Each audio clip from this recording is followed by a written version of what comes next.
गठबंधन कोई स्विच नहीं होता कि ऑन हो जाए या ऑफ हो जाए। ये एक प्रक्रिया होती है। प्रक्रिया की कोई मियाद नहीं होती कि साहब 5 दिन में खत्म कर दीजिए।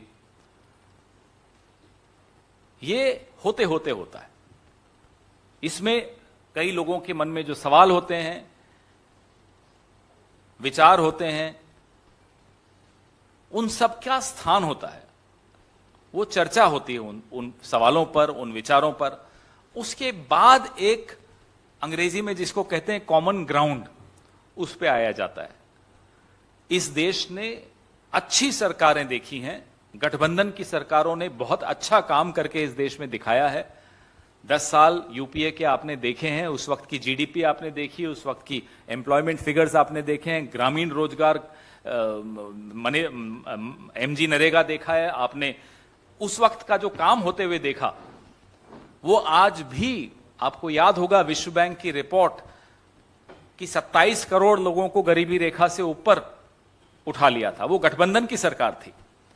और ये पूर्ण बहुमत की सरकार ने ना केवल वो 27 करोड़ लोगों को वापस से गरीबी रेखा के नीचे डाला, बल्कि 19 करोड़ और गरीबी रेखा के नीचे चले गए। आज 80% हमारी देश की आबादी मुफ्त राशन पर निर्भर हो गई है। ये पूर्ण बहुमत की सरकार है। तो मैं आपको सिर्फ तुलनात्मक एक अध्ययन करने को भी आग्रह कर रहा हूं। तो गठबंधन बनने के लिए जितनी मेहनत करनी पड़ती है, इट इज वर्थ इट। वो आवश्यक है मेहनत, ताकि जब सरकार बने तो आपका ध्यान इस देश के हर वर्ग पर हो, आपका ध्यान अच्छा शासन देने की तरफ हो, जैसा कि 10 साल यूपीए में दिया था 2004 से 2014 के बीच में। तो प्रक्रिया में कि टर्न लेफ्ट ले लिया, राइट ले लिया, येलो लाइट आ गई, रेड लाइट आ गई, ग्रीन लाइट आ गई, ये सब निरंतर सतत प्रक्रिया है। रेड लाइट परमानेंट नहीं होती, वो ग्रीन भी होती है, बीच में येलो भी आती है।